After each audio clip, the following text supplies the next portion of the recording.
Salut les moussaillons, j'espère que vous allez bien et que l'été qui commence vous réserve plein de beaux voyages, de belles croisières et de beaux moments avec ceux que vous aimez. On se retrouve aujourd'hui avec une nouvelle découverte de paquebot et pour le coup on va la jouer ultra luxe en s'intéressant à un nouveau paquebot réservé aux plus aisés d'entre nous, c'est-à-dire pas moi. Et donc c'est plutôt une découverte motivée par la curiosité parce qu'honnêtement je n'aurais jamais les moyens de mettre les pieds sur un navire comme ça. Alors bon je tease, mais de quel navire est-ce qu'on parle ? Si je vous dis Orient Express, normalement vous allez me dire train. Eh bien figurez-vous que la compagnie a décidé d'étendre son image de luxe sur rail à l'univers de la croisière, en lançant deux navires qui se veulent révolutionnaires. On va donc aller voir à quoi ils ressemblent et ce qu'il y a à bord, ce qu'on peut y faire. Et là d'ailleurs je vous attends en commentaire, est-ce que vous seriez en kiff en fait d'aller sur un navire comme ça, ou bien est-ce que vous préférez les navires plus gros, moins chers, avec plus d'activités grand public? Je suis très curieux de savoir ce que vous en pensez parce que moi je suis assez partagé. Allez, allons-y pour la visite. L'Orient Express Corinthien est un navire construit en 2025. Il a fait son voyage inaugural tout récemment, en avril 2026. Il a la particularité d'être équipé de 3 voiles rigides, portées par 3 mâts de 69 mètres de haut, ce qui, avec ses 220 mètres de long, en fait le plus grand voilier jamais construit. On va d'ailleurs dire deux mots rapides sur la propulsion à voile rigide, puisqu'on y est.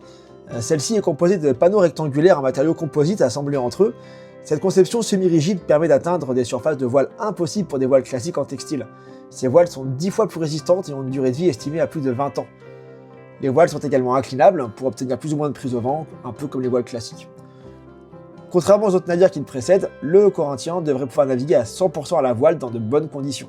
Ceci étant, il est aussi équipé de moteurs propulsés au GNL, les moins polluants actuellement, et pourrait être converti plus tard à la prochaine génération de moteurs à hydrogène quand ceux-ci seront totalement au point. Le navire a donc un pied posé vers le futur, tout en étant déjà à la pointe de ce qui se fait aujourd'hui. Pour le reste, le navire va être réservé à une élite privilégiée car elle propose seulement 54 suites pouvant accueillir 110 passagers. On est donc très loin des paquebots à plusieurs milliers de passagers dont on parle habituellement sur la chaîne. Chaque suite offre une vue panoramique sur la mer avec des surfaces allant jusqu'à 70 mètres carrés. Et tenez-vous bien, la suite présidentielle fait 900 mètres carrés, c'est à peu près 8 à 9 fois plus grand que ma maison. A titre de comparatif, l'immense Family Townhouse sur l'Icon et le Star of the Seas fait à peine dans les 175 mètres carrés. Dans ces espaces publics, le Corinthien offre évidemment le summum de la décoration, inspiré par l'art déco méditerranéen, mixant élégamment le raffinement du luxe français et les technologies les plus modernes.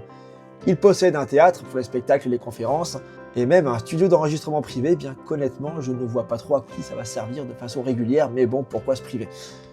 Le navire est également équipé d'espaces de bien-être avec spa, salon de beauté, barbier, ainsi que 2 piscines, d'un couloir de nage, c'est assez inhabituel, d'une salle de fitness, un studio de yoga, une bibliothèque, une salle des cartes, un cinéma, un salon de musique et même, selon les voyages, un club enfant.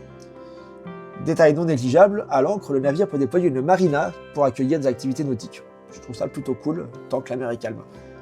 Le luxe s'étend naturellement à la restauration avec un restaurant principal gastronomique, la table de l'Orient Express, et plusieurs restaurants supplémentaires, la terrasse, l'écrin, la perle, l'ancre, et évidemment 8 bars aux ambiances bien différentes, le cellier, le marina bar, la piscine, le wagon bar, le yacht club, pas celui des MSC, le flybridge, le speakeasy et le bar de la bibliothèque. Sur le Corinthien, le moins qu'on puisse dire, c'est qu'on touche au summum de ce que la croisière de luxe peut proposer, à bord d'un navire ultra moderne qui a quand même des dimensions impressionnantes dans cette gamme. Pour ce qui est des itinéraires, rien de classique une fois encore, puisque le navire visitera entre autres Venise, Monaco, Saint-Tropez, et également quand même des destinations plus habituelles comme Rome, Naples, la côte amalfitaine, la Sicile ou Dubrovnik, ça dépend des saisons. Côté tarif, par contre, accrochez-vous à vos chaussettes parce que les itinéraires les moins chers pour une semaine démarrent autour de 17 000 €. J'ai trouvé du 8 000 € je crois pour des 4-5 jours et ça monte allègrement jusqu'à 50 000 balles pour quelques jours. Enfin, c'est totalement hors de portée de mes bourses, façon de parler. Mais bon, je peux pas m'empêcher de me demander quand même si moi, me connaissant, je réussirais vraiment à apprécier plus de quelques jours d'une expérience aussi élevée à laquelle je suis pas vraiment habitué. Moi, il me faut mon buffet, ma boîte de nuit, mes toboggans. J'aime bien pouvoir lâcher la pression et faire la fête quand je suis à bord. Donc bon, est-ce que je dirais non si on m'invitait à bord? Évidemment que non, bien sûr, je suis pas complètement con non plus. Mais bon, si j'avais de tels moyens, je sais pas si ce serait mon premier choix honnêtement. Alors du coup, la question, forcément, c'est vous. Qu'est-ce que vous en pensez? Je vous laisse me le dire dans les commentaires. Voilà, j'espère que vous avez aimé cette petite vidéo de découverte. Voilà, n'hésitez pas à lâcher un petit like et à vous abonner comme d'hab et on se retrouve bientôt pour d'autres vidéos. C'était Fabien, salut.